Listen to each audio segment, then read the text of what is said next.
For a brief, disorientating second, Gisela thought she might be staring into a mirror. Wojciech's green-black hair and hooded wine-red eyes could have been a reflection of her own. Only his skin was darker, a warm clay brown, next to her ghostly blue-green complexion. His lips were carmine, where hers were tinged violet. She usually preferred it when the water goblin took human form. His true form was honestly quite terrifying. But this new guy's was just creepy. "You're looking awfully youthful, grandfather. You're not feeling self-conscious about your age again, are you? You can be honest with me. You're only at least 1,000 years old."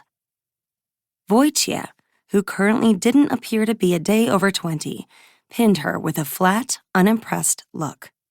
A soft chime-like tinkling, the noise a spoon made when it tapped against a teacup, filled the air like a warning. Gisela glanced over her shoulder at the giant pillar in the center of the palace atrium.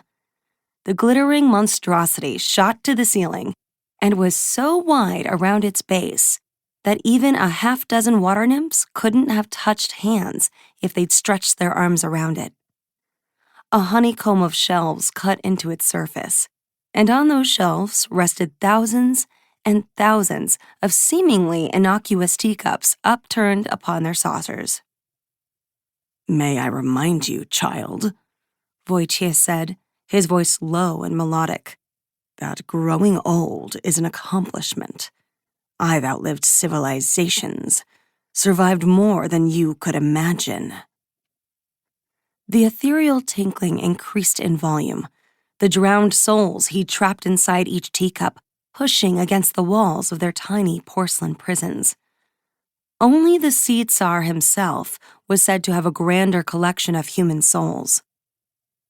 Wojciech reached the ground floor of the atrium. "If you're going out, take Tamara with you. Don't make me ask you twice." "What? Why?" Gisela whined. A second figure appeared at the top of the stairs, a girl with soft chestnut brown curls and anxious red eyes. Her skin had the same ghostly pallor as Gisela's. The new girl. Gisela's gaze darted back to Wojciech, her eyebrows pinching together in a silent plea. Wojciech's smile was shark-like, full of unreasonably sharp teeth. Even in this handsome human form, he maintained a few monstrous traits. "This is Tamara's first time celebrating Green Week with us. Show her where the humans leave their offerings. Get to know each other. I think the two of you might have a lot in common." Gisela doubted it. Saints. She didn't want to be stuck playing nursemaid for somebody who was new to all this. Perhaps she shouldn't have joked about Wojciech needing dentures. Or maybe this was punishment for accidentally smashing one of his precious teacups and setting a soul free. Or it was another one of his games. You never could tell. Tamara came down the stairs and paused, shifting her weight from foot to foot, twisting her fingers in the ghost-white fabric of her flowy dress.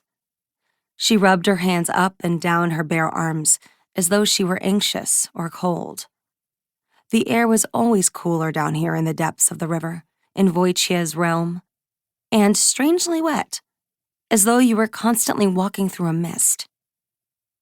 As a mortal child, Gisela's favorite bedtime tales had been about the vodniki, the water goblins, the old river gods, the keepers of the drowned, who lived in grand underwater palaces carved from crystal and gold. Not that she'd ever admit as much to Wojciech. "You'll know the water goblins by his dripping clothes, by the sodden squelching of his boots, and by the wet footprints he leaves behind," her great-aunt Zella had told her. "If you ever visit the old country, darling, when you cross the river, you must carry breadcrumbs in your pocket and say a prayer so as to avoid meeting with him.